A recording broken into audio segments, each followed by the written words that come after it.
नमस्कार दोस्तों, आप सुन रहे हैं हरिशंकर परसाई की लिखी कहानी प्रेमियों की वापसी। नदी के किनारे बैठकर दोनों ने अंतिम चिट्ठी लिखी। यह दुनिया कितनी क्रूर है, प्रेमियों को मिलने नहीं देती। हम इसे छोड़कर उस लोग जा रहे हैं जहाँ प्रेम के मार्ग में कोई बाधा नहीं है। प्रेमेंद्र ने कहा, यह दुनिया बहुत बुरी है ना रंजना? रंजना ने समर्थन किया, हाँ बहुत दुष्ट है। इसमें आग क्यों नहीं लगती रंजना? क्योंकि आग लगने वाले आत्महत्या कर लेते हैं। प्रेमी जरा देर कुछ नहीं बोल सका। फिर उसने कहा, हम अनंत काल तक उस लोक में सुख भोगेंगे। प्रेमिका बोली, इसका भी क्या ठीक है? वहाँ मेरे चाचा चाची पहले से ही हैं। तुम्हारे चाचा भी वहाँ पहुँच गए हैं। वे लोग क्या हमें शादी करने देंगे? प्रेमी ने समझाया, वहाँ कोई बंधन नहीं है। भगवान खुद कन्यादान करेंगे। बुजुर्गों के बाप भी अपना कुछ बिगाड़ नहीं सकते। तो चिट्ठी पर दस्तखत करो। रंजना ने कहा, नहीं पहले तुम। प्रेमेंद्र बोला, नहीं पहले तुम। मैं सुसंस्कृत पुरुष हूँ, लेडीज फर्स्ट। रंजना ने कहा, पर मैं नारी हूँ, पुरुष की अनुगामिनी। इस बात से सुसंस्कृत पुरुष खुश हो गया और उसने दस्तखत कर दिए। नीचे पुरुष की अनुगामिनी ने दस्तखत कर दिए। पानी में कूदते वक्त भी विवाद हुआ। नहीं पहले तुम, मैं सुसंस्कृत पुरुष हूँ, लेडीज फर्स्ट। नहीं पहले तुम, मैं नारी हूँ, पुरुष की अनुगामिनी। सुसंस्कृत पुरुष को इस बार खुशी नहीं हुई। उसने संदेह से पुरुष की अनुगामिनी की तरफ देखा। उसने भी पलटकर संदेह से सुसंस्कृत पुरुष की ओर देखा। दोनों एक साथ साड़ी से बंधे और कूद पड़े। जॉर्जेट सार्थक हुई। रास्ते में रंजना ने प्रेमेंद्र से कहा, तुम तो मरने के बाद भी दांतों से नाखून काटते हो, वही गंदी आदत है। प्रेमेंद्र ने कहा, तुम भी तो भैंस की तरह मुंह फाड़कर जम्हाई ले रही हो। मुंह पर हाथ क्यों नहीं रखती, बड़ी गवार हो। रंजना ने विषय बदलना उचित समझा। बोली, उधर घर के लोग अपने लिए बहुत रो रहे होंगे। प्रेमेंद्र ने कहा, तुम्हारे माँ बाप तो खुश होंगे, सोचते होंगे बला टली, दहेज बचा तुम्हारी 4 बहनें और बैठी है ना। रंजना ने तेज में कहा, और तुम्हारा बाप क्यों रो रहा होगा? मैं जानती हूँ वह तुमसे कितनी नफरत करता है। अब प्रेमेंद्र को विषय बदलना उचित मालूम हुआ। उसने कहा, छोड़ो चलो इन बातों को, इधर घर बसाने की सोचो। रंजना ने कहा, बड़ी गलती हो गई। मैंने कॉलेज में हमेशा पाक शास्त्र का पीरियड गोल किया। सीख लेती तो तुम्हें बढ़िया पकवान बनाकर खिलाती। फिर उसे कुछ याद आया। बोली, पर कोई बात नहीं, हमारी पाक शास्त्र की प्रोफेसर मिस सूद पिछले महीने ही वहां पहुंची है। तुम उन्हें जानते हो ना, पाक शास्त्र में बहुत अच्छा पढ़ाती हैं, पर खाना उतना ही खराब बनाती हैं। उन्हें प्रिंसिपल साहिबा के भाई की गर्भ रह गया था, उन्होंने जहर खा लिया। बेचारी ने कैरेक्टर रोल अच्छा लिखवाने के लिए वैसे ही किया। वे उसे लोग पहुंच चुके हैं। शाम को पार्क में घूम रही हैं कि एक बेंच पर पहुंचने से स्त्री पुरुष बैठे दिखे। पुरुष नारी का हाथ पकड़े था और नारी पुरुष के कंधे पर सर रखी थी। प्रेमेंद्र ने कहा, अरे ये तो मेरे स्कूल के हेडमास्टर सक्सेना साहब है। रंजना ने कहा, और वह मेरी हेडमास्टरनी मिसेस शर्मा है। प्रेमेंद्र ने कहा, सक्सेना साहब तो बड़े सख्त और अनुशासन प्रिय आदमी थे। हमने उन्हें कभी मुस्कुराते भी नहीं देखा। हम लोगों को आश्चर्य होता था कि जो आदमी मुस्कुरा नहीं सकता उसके बच्चे कैसे होते जाते हैं। वे मुड़ने लगे। तभी हेडमास्टर ने पुकारा, शर्माओ मत बच्चों, इधर आओ। वे उनके पास चले गए। मिसेस शर्मा ने अपनी विद्यार्थिनी को पहचान लिया। थोड़ी देर औपचारिक बातचीत होती रही।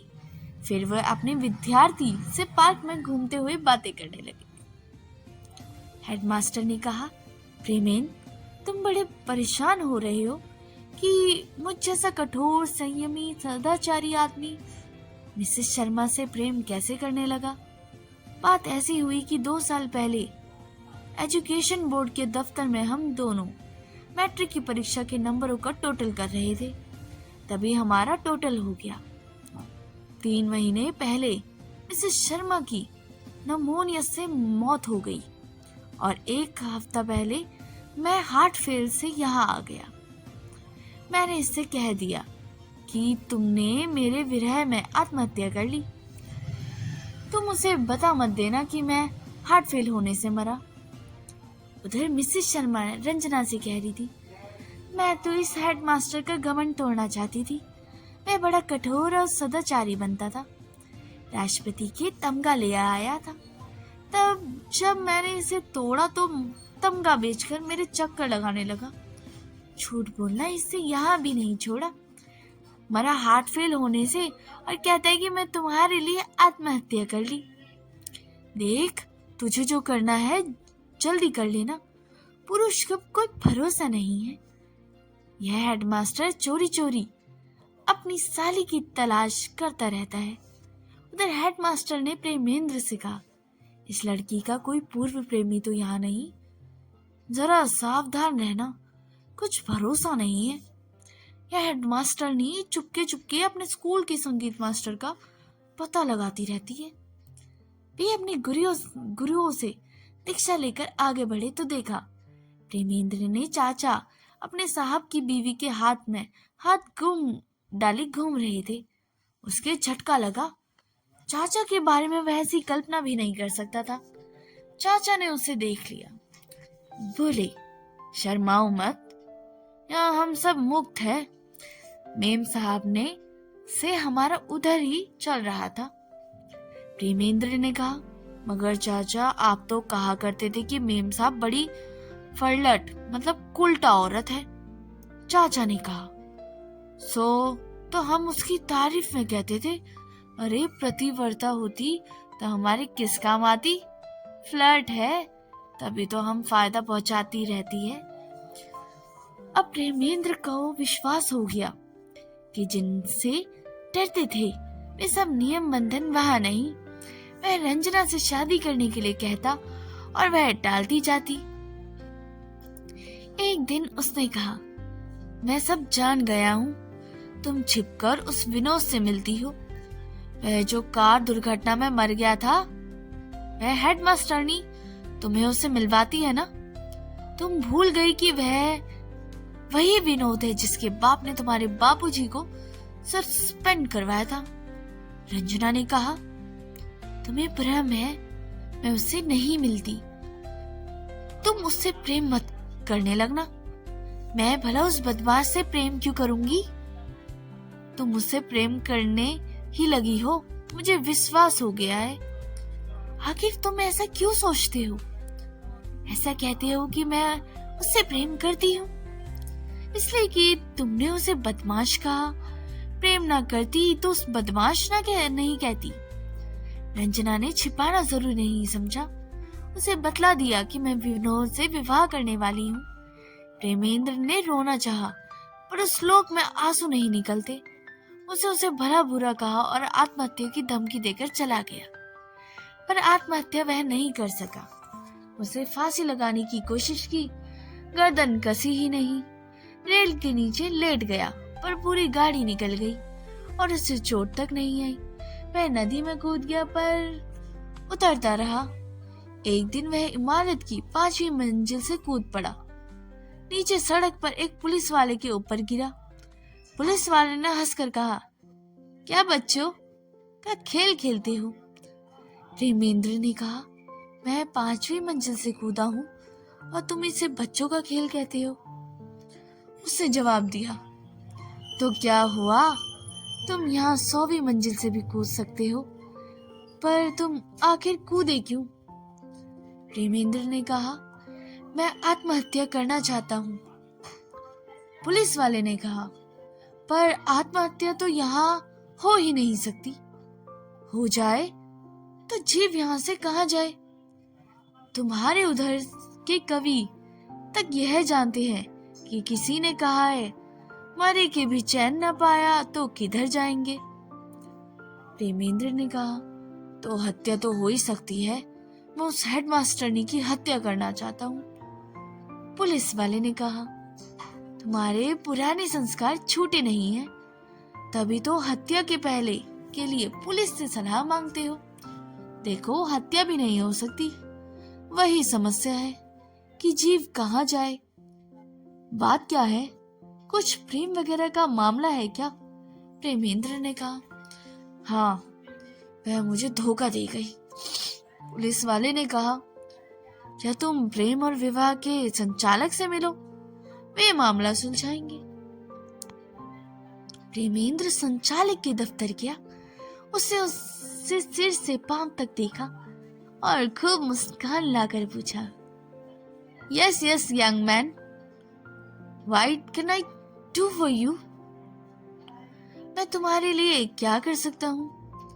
प्रेमेंद्र ने कहा, साहब भारत से आए मालूम होते हैं। प्रेमेंद्र ने कहा, तुमने कैसे जाना?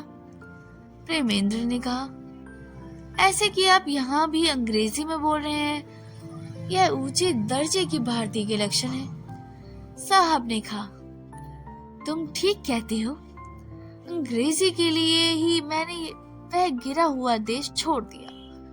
मैं ICS था, दिल्ली में एक विभाग का सेक्रेटरी था।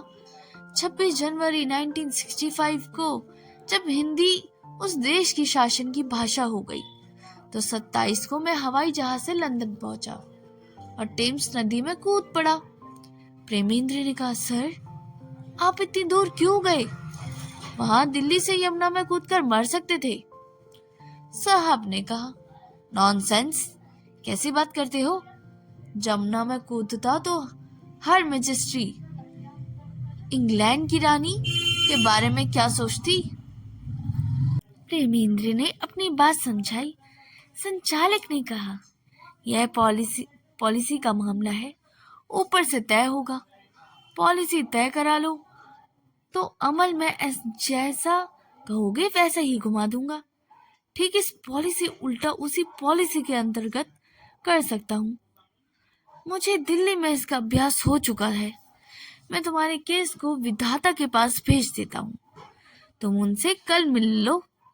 दूसरे दिन प्रेमेंद्र विधाता के सामने हाजिर हुआ। रंजना भी बुला ली गई। विधाता ने कहा, तुम्हारा मामला हमने देख लिया है, तुम क्या चाहते हो? प्रेमेंद्र ने कहा, अगर आप सीरियसली ले तो मैं आपकी प्रभु कहूँ। प्रभु, आप रंजना को मुझसे प्रेम करने का हुक्म दे। अब बस जात हेडमास्टरनी को डिसमिस कर दे। विधाता ने कहा, जहाँ तक प्रेम का संबंध है, हमारे हाथ संविधान से बंधे हैं। प्रेम पब्लिक सेक्टर में नहीं, प्राइवेट सेक्टर में है। वह हेडमास्टरनी भी हमारी नौकरी में नहीं। हम दूसरा पक्ष सुनकर समझौता कराने का प्रयत्न कर सकते हैं। देवी रंजना, तुम्हें इस संबंध में क्या करना है? रंजना ने निवेदन किया, प्रभु, हमारी दुनिया में हमें स्वतंत्रता नहीं है, इसलिए जो हमारे संपर्क में आ जाता है उसी से हमें प्रेम करना पड़ता है।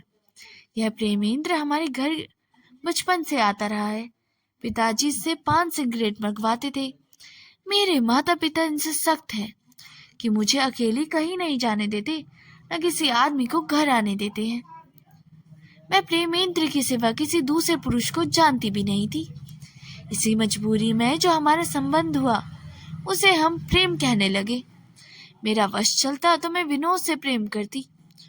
मुझे वह पसंद था, पर उसके पिता ने हमारे बापूजी को सस्पेंड करवा दिया था, इसलिए उसका हमारे यहाँ आना जाना नहीं होता था। पर यहाँ स्वतंत्रता है, मैं अपनी इच्छा से प्रेम कर सकती हूँ, इसलिए विनोद से प्रेम करती हूँ। परतंत्रता में जो हो गया वह स्वतंत्रता में नियामक नहीं हो सकता। विधाता ने प्रेमेंद्र से कहा, सुना तुमने? तुम क्या कहते हो? प्रेमेंद्र ने दुखी प्रेमी के आधिकारिक रोष से कहा, यही करना है कि हमें ऐसी जगह नहीं रहना, हमें वापस हमारे संसार में भेज दिया जाए। इधर का भरोसा झूठा निकला।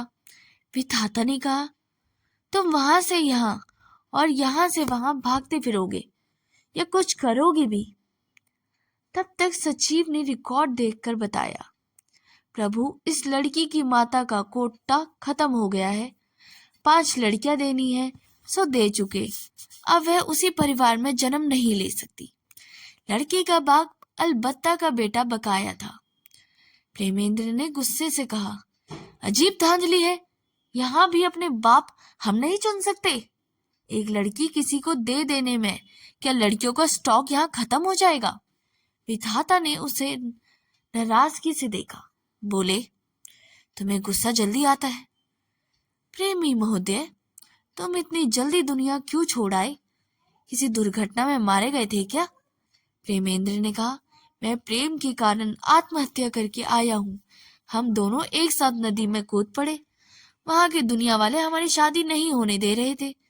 विधाता ने कहा, मगर तुम तो ऐसा तैश में करते हो कि किसी आंदोलन में शहीद होकर आए हो। दुनिया में कोई और काम करने को नहीं बचे थे जो यहाँ चले आए। वे दोनों एक दूसरे की तरफ देखने लगे। विधाता ने रंजना से कहा, देवी जी, आपका नया प्रेमी जब सुनेगा कि आप उससे प्रेम में आत्महत्या करके आई हो, क्या आपको वो छोड़ देगा? यहाँ सुंदरियों की कमी नहीं है। रंजना ने कहा, साहब, यह जगह हमें बिल्कुल पसंद नहीं आई। यहाँ कुछ निश्चित नहीं है। इधर की स्वतंत्रता बर्दाश्त नहीं हो सकती। कोई किसी के प्रति सच्चा नहीं होता। आप तो हम लोगों को वापस हमारी दुनिया में भेज दीजिए, कहीं भी भेज दीजिए। विधाता ने कहा, पर अब एक कठिनाई है।